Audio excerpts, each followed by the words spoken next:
The Manix 2 Lightweight is a remarkable folding knife. It gives you full-size, full-service performance in a knife that weighs only 3 ounces. It's also kind of an extraordinary design because it has a really long and interesting evolutionary history. So if you go back to the original inspiration for this knife, what you have is the original Manix design. This was introduced in 2004. It's an Eric Glesser design, so designed by Eric Glesser, son of company co-founder Sal Glesser. And this was designed to be a very stout folding knife. So this has got full stainless steel liners, peel ply textured G10 scales, a stainless steel backspacer, and a very stout backlock mechanism. So what you have is a very, very hefty handle, very strong lock. The blade itself is CPM S30V stainless steel, full flat grind, and again, what you've got is a stout knife that is designed for heavy duty use. It was very well received, especially by people with larger hands and people who want to use knives in heavy duty contexts. But for many people, what they wanted was something that offered all the same features and benefits, but in a slightly smaller size. So what we did was, a couple years after the original introduction of this version of the Manix, we decided that we were going to scale it down a little bit. So this is the C95 Manix, C95 being the basic SKU number. We took that, we scaled it down by about 10%, but retained all the other features, all the other benefits of the design.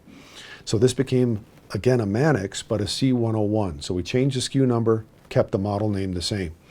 Again, what you'll see are all the same features and benefits of the original C95, but scaled down to a smaller size, a little bit more pocket friendly, and it trimmed the weight down from over 6 ounces down to about 5.5. What you'll notice when it comes to the ergonomics of the Manix design, it's got some really nicely placed finger grooves and contours to the handle that make it a very comfortable knife to hold in the hand. What you'll also notice is a 50-50 index finger choil. A choil is basically a finger groove, and when we say 50-50, what we mean is it splits the gap between the blade and the handle. So when you place your index finger in here, what it allows you to do is to choke up on your grip. So placing your hand closer to the edge for greater control, greater precision in your cutting actions. Also gives you a very secure grip, so if you're using a knife in demanding circumstances, you're not going to lose control over it. Again, what we have is a backlock mechanism, a very stout stainless steel backspacer, full stainless steel liners, and peel ply G10 scales, CPM S30V stainless steel blade with a full flat grind. This also has a 4-position clip, so tip up, tip down, left or right side carry. So this particular version of the Manix, very well received. The folks who wanted something smaller than the original Manix, they really appreciated this, but our evolution of this design didn't stop there. We wanted to continue to trim its weight, and also one of the things that we wanted to do was to showcase our patented ball bearing lock mechanism. So the next evolution of the Manix was what we call the Manix 2. We transitioned from the backlock mechanism to our proprietary and patented ball bearing lock mechanism. So with a ball bearing lock, what you have is a steel ball bearing that is encased, in this case, in a polymer cage. So this polymer cage allows you to get a good grip on the lock mechanism when you're operating the lock. And that cage is driven forward by a compression spring. So the compression spring drives the ball bearing forward, and where it drives it to is a space between an upward facing ramp on the tang of the blade and the underside of this stainless steel backspacer in the forward portion of the handle.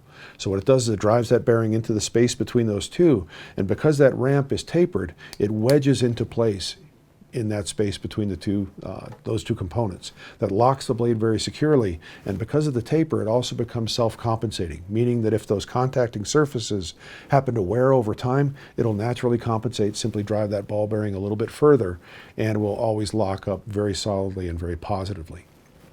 To release the lock, you simply pull that cage backward, pulls the ball bearing out of the space between those two parts, allows the blade to close very easily. What you'll notice is in the closed position, that cage also drives forward. So there's also a very strong self-close mechanism and detent mechanism, so the ball bearing lock keeps the blade closed in the closed position as well. Very smooth operation, and very significantly, what it allows you to do is when you go to close the knife, I can simply brace the butt end of the knife against my palm, pull this back. It allows me to close the blade without ever having to place my fingers in the way of the edge. So as far as one-handed operation, easy one-handed opening, easy one-handed closing, very easy to operate. Now the original version of the G10 handled Manix 2, 2-position clip, so it's reversible for left or right side tip up carry only. The reason for that is this end of the handle where the lock release is located Obviously, this real estate is taken. You can't mount a clip here without interfering with the operation of the lock. So it's designed primarily for tip-up carry. Also, what you'll notice on the original version, the CPM S30V stainless steel blade has a hollow grind. Over time, the hollow grind evolved to become a full flat grind, very similar to the original versions of the knife. So kind of a throwback to the original version. This is the current version, still one of the most popular versions in our line. And what you'll find is that with this transition to the ball bearing lock, in addition to all the advantages of the ball bearing lock itself, it also trimmed the weight of the knife again by about 10%. So constantly progressing in that idea of making the knife more user-friendly and lighter weight, but we didn't stop there. One of the things we wanted to do in highlighting our ball bearing lock mechanism was ideally to create a transparent handle. We really wanted to show off the mechanism and the details of that mechanism if at all possible. So we searched for various handle materials that we might be able to use that were actually clear and would showcase that mechanism.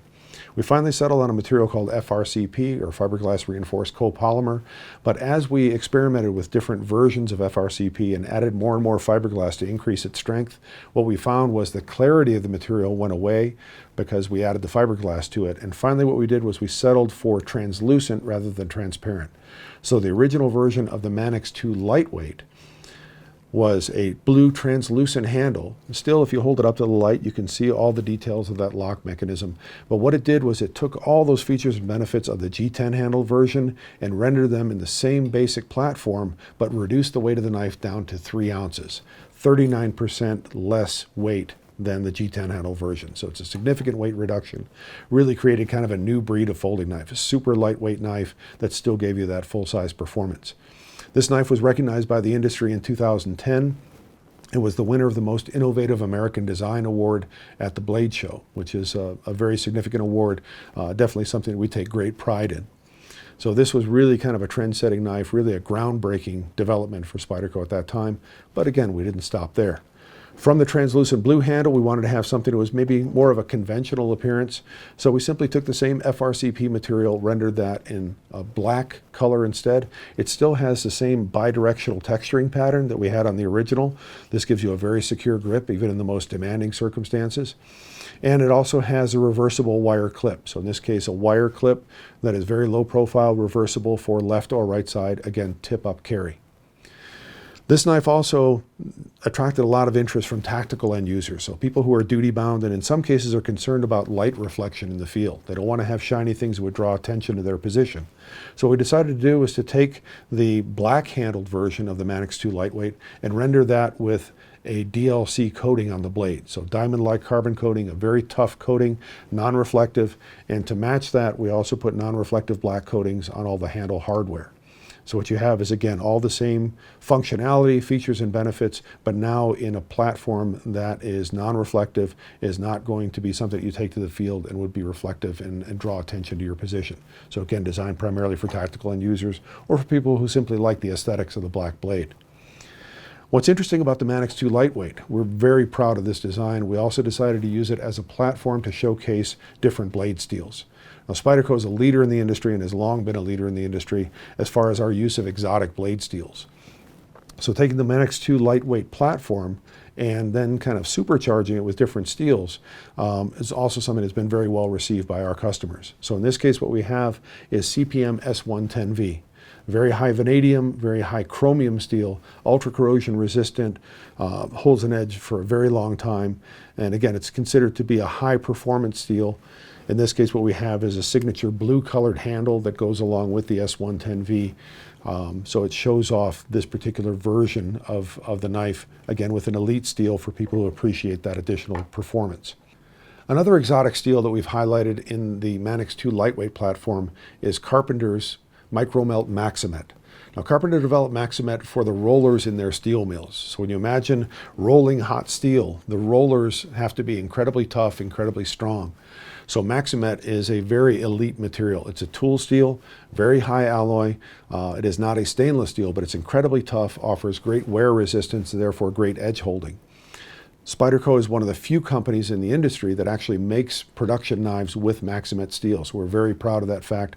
And we highlight that by pairing distinctive handle colors with distinctive steels. So like with the S110V, where we had a distinctive color of blue that goes with the S110V, all of our Maxamet knives are basically highlighted by this gray color. Another steel that we're very proud of is CPM Spy 27. Now, CPM Spy 27 is a steel that is proprietary to Spyderco. It's basically a particle metallurgy version of VG10 stainless steel, which is a Japanese-made stainless steel that we use on many of our Japanese-made knives. Have been using it for years, and it's one of our most popular steels. What we wanted to do was to create a steel that is truly proprietary to Spyderco. So we partnered with Crucible Industries. We said we want to replicate the VG10 alloy recipe, but we want to render it with the particle metallurgy process, which gives it a better microstructure, gives it a much more homogeneous microstructure, and it just makes the steel better overall. So CPM Spy 27 is essentially a particle metallurgy version of VG10. You'll find it only on Spyderco knives, and again, we're very proud to highlight that in the Manix 2 platform.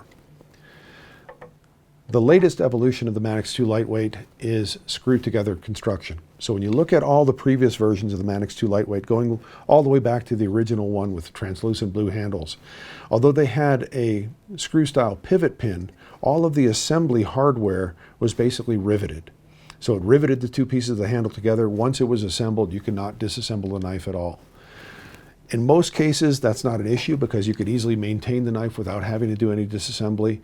But by going to screw together construction, what we have now is the ability to even more precisely control the torque of those fasteners. So as far as the tensioning of the knife, the alignment of all the mating parts, essentially being able to assemble the knife even more precisely than before.